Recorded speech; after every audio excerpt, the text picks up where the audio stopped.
Monsieur le Président de l'Assemblée générale, Mesdames et Messieurs les chefs d'État et de gouvernement, Monsieur le Secrétaire général de l'Organisation des Nations Unies, Mesdames et Messieurs, à l'entame de mes propos, je voudrais vous adresser les chaleureuses salutations de Son Excellence le colonel Assimi Goïta, président de la transition, chef de l'État du Mali, celles du gouvernement et du peuple malien. Je voudrais ensuite vous adresser, Monsieur le Président, les chaleureuses félicitations de la délégation malienne pour votre brillante élection à la présidence de la 79e session de l'Assemblée générale. Votre beau pays, le Cameroun, pays africain frère et ami, entretient d'excellentes relations avec mon pays. Vous pouvez compter sur le soutien total du Mali dans l'accomplissement réussi de votre mandat. Je saisis également cette occasion pour féliciter votre prédécesseur, l'ambassadeur Denis Francis de Trinidad et Tobago, pour la manière remarquable avec laquelle il a conduit les travaux de la 78e session de l'Assemblée générale. Enfin, permettez-moi de réitérer à Monsieur le secrétaire général de l'ONU, Monsieur Antonio Guterres, nos encouragements à poursuivre les efforts pour la réalisation des nobles objectifs de notre organisation commune. Monsieur le Président, le 26 juin 1945, en signant la Charte des Nations Unies à San Francisco, les peuples se sont résolument engagés, je cite, à préserver les générations futures du fléau de la guerre qui, 2 fois en l'espace d'une vie humaine, a infligé à l'humanité d'indicibles souffrances. Fin de citation. Aujourd'hui, l'occasion nous est offerte de nous prononcer sur le thème suivant, ne laisser personne de côté, agir ensemble pour la promotion de la paix, du développement durable et de la dignité humaine pour les générations présentes et futures. Le choix de ce thème qui intervient 79 ans après la signature de la Charte des Nations Unies est-il un pur hasard ou le résultat d'une construction mentale? Nous l'ignorons. Cependant, force est de constater malheureusement que se pose encore avec forte acuité la problématique de la préservation des générations, non seulement celle du futur, mais également la nôtre. Est-ce pour autant un échec des Nations Unies? Incontestablement, une évaluation objective avec des recommandations réalistes de notre système collectif serait salvatrice pour notre devenir. Monsieur le Président, le Mali salue la pertinence de ce thème qui est d'une actualité brûlante, tant il est vrai que les tensions et les guerres en cours continuent, hélas, de menacer la paix et la sécurité internationale, le développement et les droits fondamentaux des populations. Cette remarque est celle d'un pays qui a connu depuis 2012 une crise multidimensionnelle complexe ayant entraîné la perte de plus de la moitié de son territoire et de nombreuses victimes innocentes. Suite à une association à la fois incestueuse et opportuniste de groupes terroristes et de groupes armés. Monsieur le Président, le drame du Mali remonte à l'allégeance à Al-Qaïda du groupe salafiste pour la prédication et le combat, le GSPC algérien, le 11 septembre 2006, exacerbé par l'intervention militaire hasardeuse de l'OTAN en Libye en 2011. La déstabilisation de ce pays frère a aggravé les facteurs d'insécurité dans nos pays, à savoir le terrorisme, les trafics en tout genre, le blanchiment de capitaux, les conflits communautaires manipulés par les terroristes et leurs sponsors étatiques étrangers et les actions violentes d'individus isolés. Pour leur part, les autorités maliennes, après avoir fait le constat de l'échec des forces internationales présentes sur le territoire national depuis 2013, ont décidé de reprendre leur destin en main. Ainsi, depuis le 7 juin 2021, après la prestation du serment de son Excellence le colonel Assimi Goïta comme président de la transition chef de l'État, s'est ouvert un vaste chantier d'équipement et de réorganisation des forces de défense et de sécurité associé à un projet de refondation du Mali. Les assises nationales de la refondation, lancées en décembre 2021, ont permis aux Maliens de procéder à un diagnostic exhaustif des causes de la crise, puis d'adopter 517 recommandations pertinentes. À ce sujet, après avoir vécu une insécurité imposée par l'état de nature, le constat concernant le Mali est effarant. Violenté, humilié, pillé et torpillé, abandonné en plein vol, poignardé dans le dos, les expressions ne sont pas limitatives pour décrire la souffrance subie par le peuple et les forces de défense et de sécurité maliens. Fort de cette expérience et réalisant que le péril malien ne résultait que de l'état de nature, son Excellence le colonel Assimi Goïta, président de la transition, chef de l'État, s'est contraint d'élaborer une vision réaliste de la géopolitique en convoquant un proverbe populaire en langue bambara, ici traduit librement et contextualisé, je cite, « La succulence de la sauce des uns dépend du pillage des bovins des autres ». Fin de citation. Thomas Hobbes, décrivant l'état de nature de manière identique, affirmait, je cite, que l'homme est un loup pour l'homme.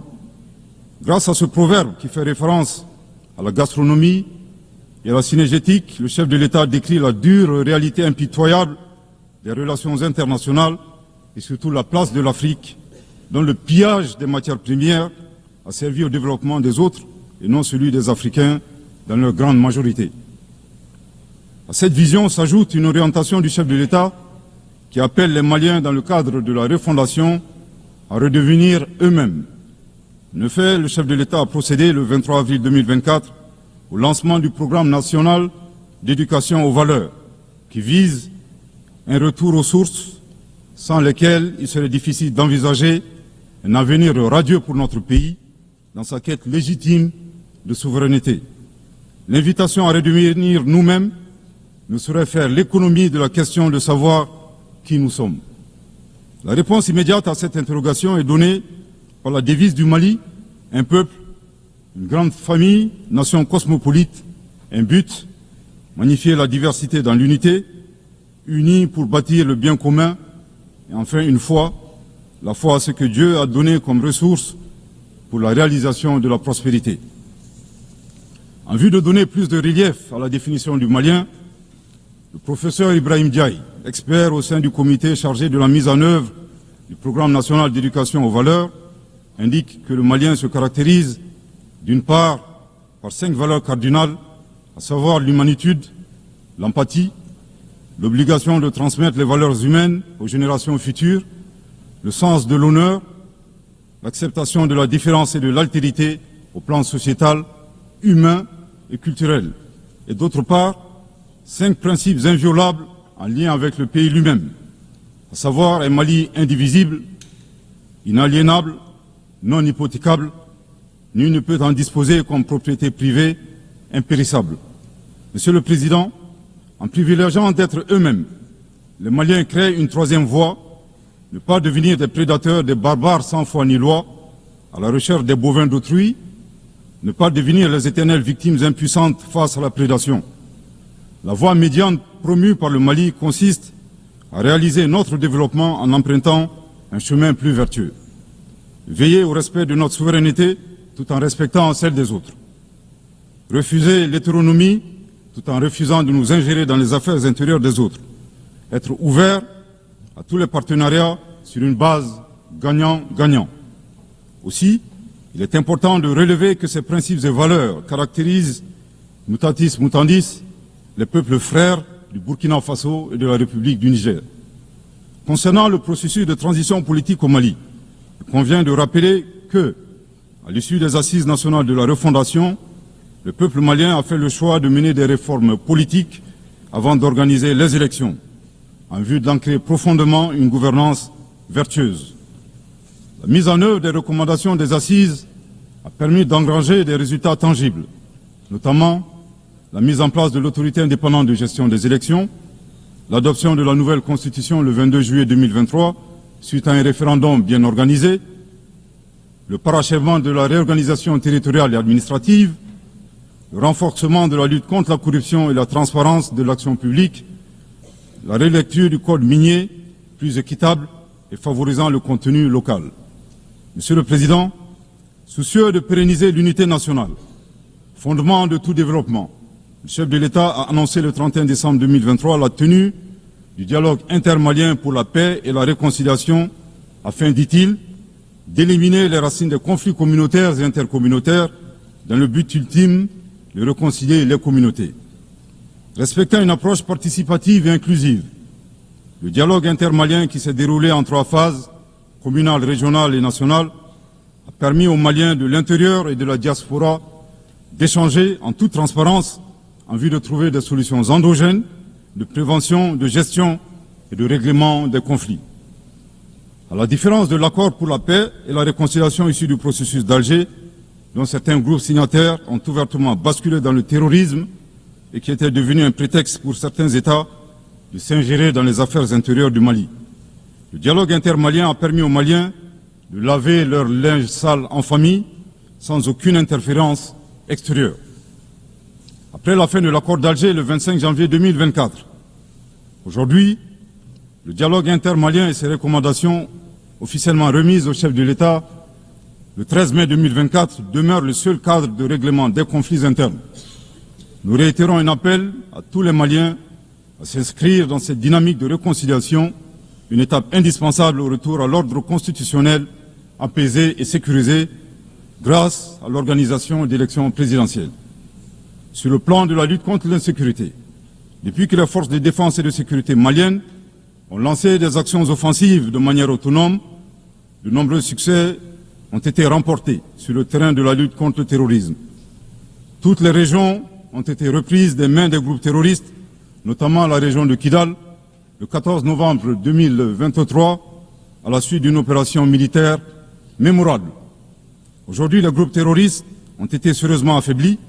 Les forces de défense et de sécurité sont déployées sur l'ensemble du territoire national. En outre, les actions offensives de nos forces se poursuivent pour démanteler les réseaux terroristes résiduels. Le gouvernement du Mali reste conscient que la réponse uniquement sécuritaire a ses limites.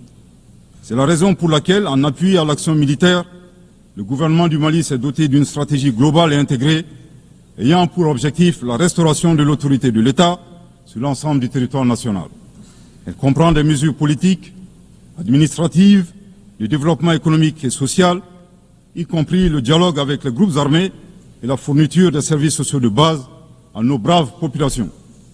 En dépit de ces résultats fort appréciables, ces groupes criminels gardent encore une certaine capacité de nuisance dans leur tentative désespérée de porter atteinte à notre intégrité territoriale et de terroriser nos populations. Avec, et je me dois de le déplorer du haut de cette tribune, le soutien de sponsors étatiques étrangers. Les sponsors étatiques étrangers.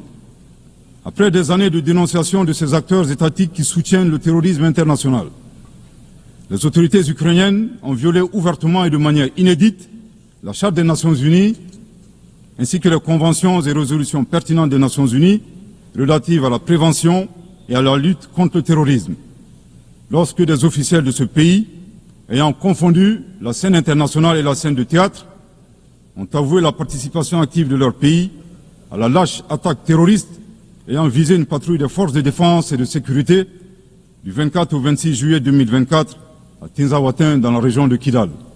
Monsieur le Président, au regard de la complexité de la situation au Sahel, et motivés par leur seul désir de prendre le destin de leur pays en main, Leurs Excellences, le capitaine Ibrahim Traoré, président du Faso, chef de l'État du Burkina, le colonel Assimi Goïta, président de la transition, chef de l'État du Mali, et le général de brigade Abdourahmane Tiani, président du Conseil national pour la sauvegarde de la patrie, chef de l'État du Niger, ont dans un premier temps institué l'Alliance des États du Sahel, une architecture de défense collective et d'assistance mutuelle dans la lutte contre le terrorisme, en signant la charte du Litpako-Gourma le 16 septembre 2023. 10 mois plus tard, précisément le 6 juillet 2024, les pères fondateurs de l'AES ont souverainement décidé de transformer ce mécanisme en une confédération centrée sur 3 axes: la diplomatie, la défense et le développement, avant de parvenir à terme à une fédération. En si peu de temps, des résultats édifiants ont pu être obtenus dans la lutte contre le terrorisme grâce à la mutualisation des moyens de défense, des opérations militaires conjointement menées et un engagement sans faille à éradiquer le terrorisme. C'est la raison pour laquelle les États membres de la Confédération des États du Sahel ont adressé le 19 août 2024 une lettre conjointe au Conseil de sécurité des Nations Unies pour dénoncer le soutien des autorités ukrainiennes au terrorisme international, condamner l'agression contre le Mali, demander au Conseil de sécurité de prendre des mesures appropriées contre les autorités ukrainiennes. Soit dit en passant, qu'il me soit permis de rappeler que ce nouvel envoi de lettres intervient pendant que le Mali attend encore la suite réservée à une précédente lettre de saisine du Conseil de sécurité des Nations Unies en date du 15 août 2022 afin d'exposer les actes d'agression français à son encontre ainsi que leur implication dans la promotion de 3 formes de terrorisme au Sahel, à savoir le terrorisme armé, le terrorisme économique et le terrorisme médiatique. Couvrant une superficie de 2 758 000 km², avec 71 millions d'habitants, majoritairement jeunes, un potentiel économique exceptionnel, un sous-sol riche de la quasi-totalité des éléments du tableau de Mendeleïev, la particularité de la Confédération des États du Sahel réside dans l'état d'esprit des chefs d'État, des peuples et des forces de défense et de sécurité de la Confédération, forts de leur dignité et de leur honneur. Motivés plus que jamais par le sang versé des leurs, décidés à combattre le terrorisme sous toutes ses formes et honorer la mémoire des victimes, civiles comme militaires, sahéliennes comme étrangères, de la barbarie, déterminés à défendre l'intégrité de leurs terres et assurer leur prospérité de manière pacifique. Comme le stipule le préambule de la charte du Liptako-Gourma, qui fait référence à plusieurs organisations internationales, notamment la CEDEAO et les valeurs universelles. Au Seigneur de la guerre et du chaos, avec l'aide de Dieu, nous triompherons encore et toujours de vos œuvres funestes et diaboliques. Curieusement, depuis la création de l'AES, nous avons été surpris par l'hostilité farouche avec laquelle elle a été accueillie, en particulier par certains responsables de la CEDEAO, aux ordres d'entités impérialistes et néocoloniales. Le reste de l'histoire est connu. Amadou Hampâté-Bâ disait, je cite, « À trop vouloir jeter une grenouille qui vous dégoûte, elle finit par tomber dans une bonne mare. » Fin de citation. La Confédération des États du Sahel est ouverte à tous les investisseurs à condition que le partenariat profite aux populations sahéliennes et à la condition de respecter la souveraineté des États. Monsieur le Président, c'est l'occasion pour moi de saluer les relations de coopération exemplaires et fructueuses entre le Mali et la Russie, la Chine, la Turquie, l'Iran et bien d'autres alliés sincères. Le Mali reste ouvert à tous les partenaires qui souhaitent l'aider à relever ces multiples défis. À cet égard, je réaffirme que le gouvernement du Mali reste disposé à poursuivre et à renforcer sa coopération avec l'ONU, notamment à travers les agences, fonds et programmes avec lesquels nous entretenons d'excellentes relations de coopération.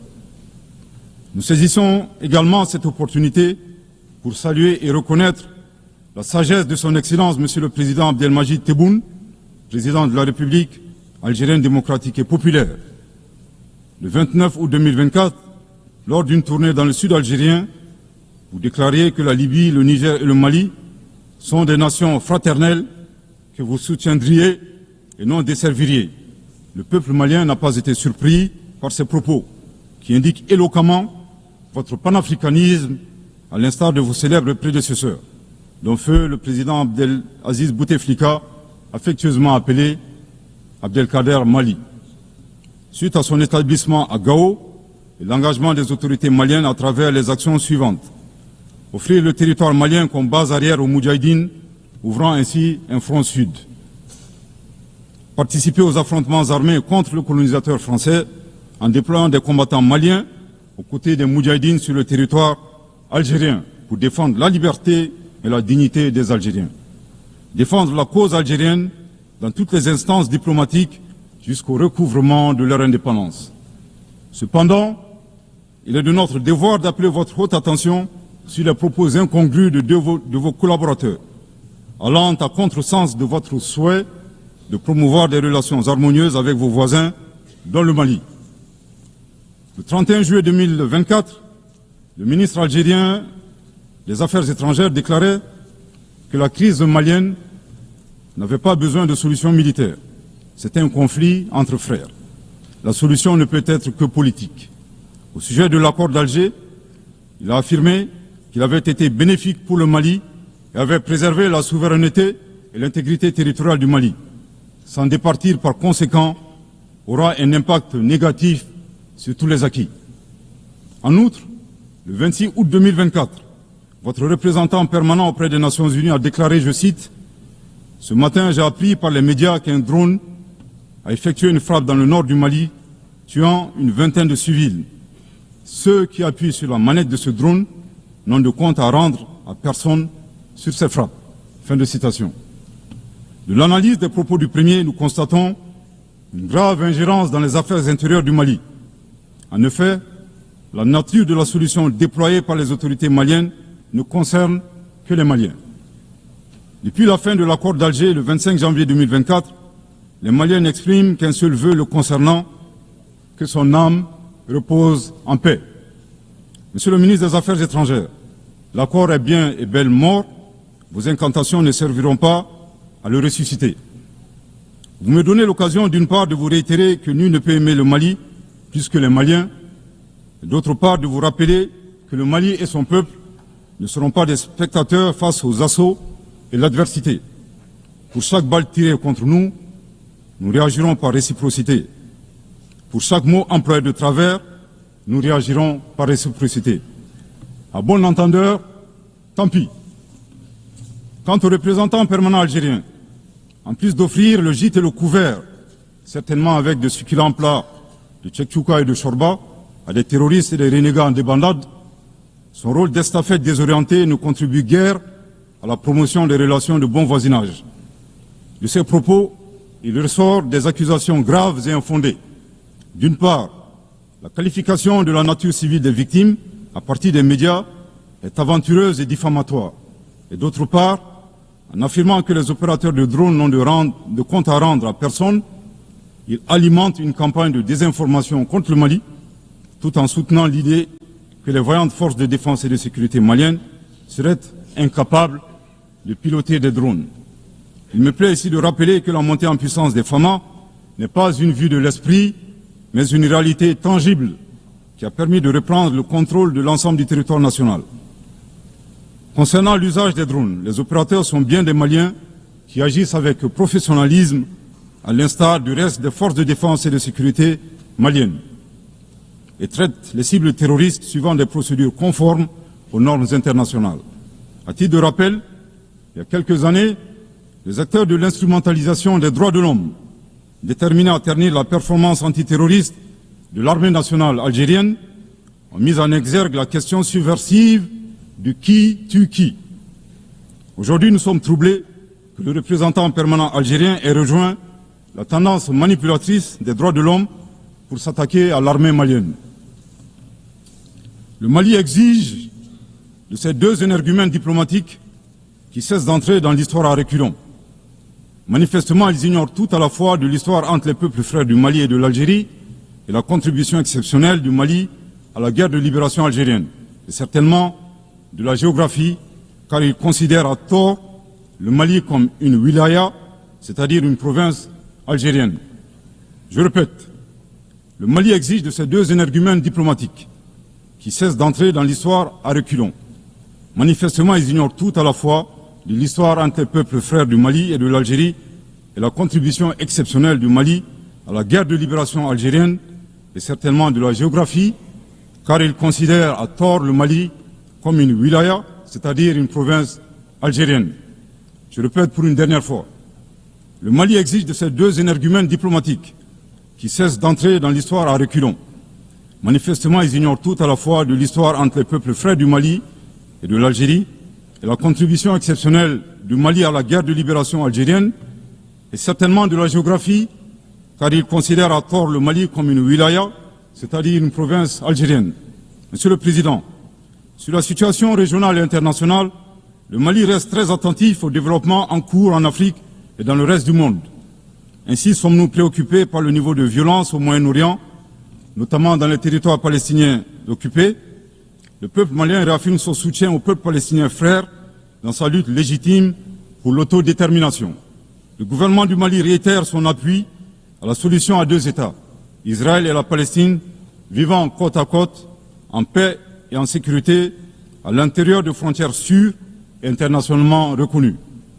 Nous condamnons sans réserve l'usage indiscriminé de la force par l'armée israélienne contre les Palestiniens. Au plan humanitaire, le Mali est préoccupé par la situation précaire des millions de réfugiés et les déplacés internes dans le monde, du fait des conflits armés, des catastrophes naturelles et des changements climatiques. J'ai en ce moment une pensée toute particulière pour mes compatriotes réfugiés dans les pays voisins, pays que je remercie pour leur hospitalité et leur générosité. Je voudrais les assurer que le gouvernement malien ne ménagera aucun effort pour continuer à les assister et pour créer les conditions leur permettant de rentrer dignement et en toute sécurité dans leur localité d'origine. Les multiples défis à la paix et à la sécurité internationale appellent à la réforme de l'architecture dédiée des Nations Unies. Dans la même veine, le Mali continue de plaider pour la réforme de la gouvernance mondiale politique, économique et financière afin de créer les conditions optimales et justes du développement de nos pays.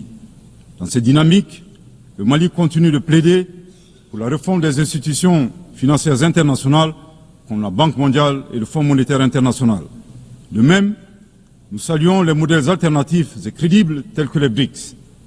Les changements climatiques constituent également une menace réelle pour les générations présentes et futures. Nous devons avoir le courage de sortir du dogmatisme ambiant et des jeux d'intérêts étroits concernant cette problématique. À cet égard, le temps est venu de mettre effectivement en œuvre les décisions de nos sommets et de nos COP. Il est nécessaire que les pays à l'origine du réchauffement climatique assument leurs responsabilités pleines et entières, y compris celle de soutenir les efforts des pays du Sud pour un développement respectueux de l'environnement. Monsieur le Président, pour terminer, je voudrais faire observer que cette 79e session de l'Assemblée générale se tient dans un contexte de défis immenses pour nos États et pour nos institutions multilatérales. La paix et la sécurité internationale n'ont jamais été autant menacées depuis les deux grandes guerres, y compris par le terrorisme international et l'extrémisme violent. Dans un tel contexte, il sera difficile d'atteindre les objectifs de développement durable à l'horizon 2030 en termes d'éducation, de santé, d'accès à l'eau potable, d'énergie et de justice. Cependant, malgré ces péripéties, le Mali reste disposé à jouer toute sa partition dans la mise en œuvre de ses engagements nationaux et internationaux, tout en gardant un certain espoir en l'avenir. Que Dieu bénisse le Mali et préserve les Maliens des forces obscurantistes et destructrices du monde. Que Dieu bénisse la Confédération des États du Sahel et préserve les populations sahéliennes des forces obscurantistes et destructrices du monde. Que Dieu bénisse l'Afrique et préserve les Africains des forces obscurantistes et destructrices du monde. Que Dieu bénisse le monde et préserve l'humanité entière des forces obscurantistes et destructrices du monde. Je vous remercie de votre très aimable